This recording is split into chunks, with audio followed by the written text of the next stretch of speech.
नमस्कार। इस वक्त अपडेट दिखा दें कि आपको बता दें कि जैसे पुलिस ने या कहें वृद्धाराम सियोल की जैसे उसने प्रॉपर्टी या उसका घर कार बस जैसे उसने फ्रीज किया है, उसके बाद अब पुलिस मोड़ पर है। जी आप सही सुन रहे हैं, अब वो पुलिस है मोड़ पर है। अब वो 30 लोगों को चिन्हकर अब ये या फ्रीज या सील करने वाली आई जानकर आज बाड़मेर के जिले के परिषद में एक मीटिंग चल रही थी। उस दरमियान एसपी नरेंद्र सिंह मीणा ने एक बड़ा डिसीजन लिया है कि हमने 30 लोगों को चुना है, जिसने 30 बदमाशों को चुना है, जिससे अब उसी का दिल्ली में प्रस्ताव भेजा गया है। अब उसी का अप्रूवल आते ही वक्त हम कार्रवाई उसी का ये भी विश्वास कहा है कि हम मार्च से पहले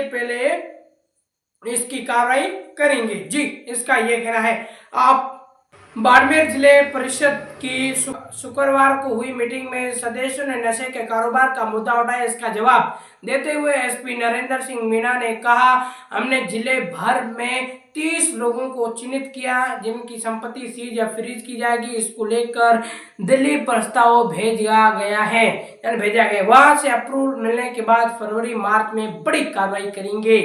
एसपी ने जनप्रतिनिधि से सामाजिक स्तर पर लोगों को जागरूक करने की अपील की है। उन्होंने कहा लोग जागरूक होंगे तो नशा छोड़ेंगे, नशा करने वाले नहीं होंगे तो बिकेगा भी नहीं।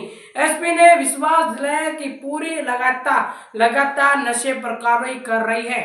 पुलिस है वो लगातार इस नशे पर कार्रवाई कर रही है। दरअसल बाड़मेर पुलिस ने बीते दिनों एनडीपीएस मामले में अवैध प्रॉपर्टी बनाने वाले वृद्धाराम की 2 करोड़ की प्रॉपर्टी को फ्रीज किया था।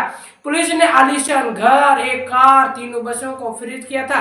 अब पुलिस ने 30 अनेक बदमाशों पर कार्रवाई करने की तैयारी शुरू कर दी गई है। परिषद की साधारण मीटिंग में एसपी नरेंद्र सिंह मीणा ने कहा, अवैध तरीके से कमाई संपत्ति को जब्त नहीं करेंगे।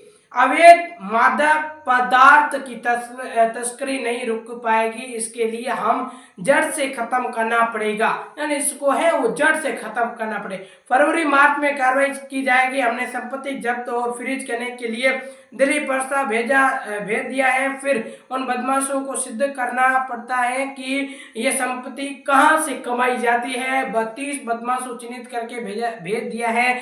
फिर हम काफी प्रयास करके नशे के खिलाफ कार्रवाई कर रहे हैं।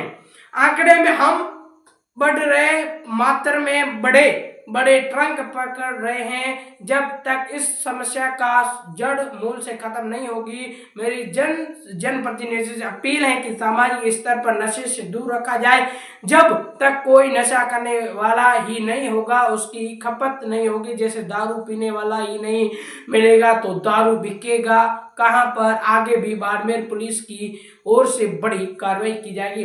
मैंने आपको बताया कि पुलिस मार्ड पर है और 30 बदमाशों को दबीस देगी और उसी का घर है या उसी को फ्रीज या सील करेगी। ये एसपी नरेंद्र सिंह मीणा है, उसने ये कहा है कि अब हमने दिल्ली के अंदर प्रस्ताव वो भेज दिए हैं। अब अप्रूवल आने के बाद हम फरवरी मार्च तक हम इसकी कार्रवाई कर देंगे। ये एसपी नरेंद्र सिंह मीणा का कहना है। जी आपका क्या राय है मुझे कमेंट करके जरूर बताइएगा। अब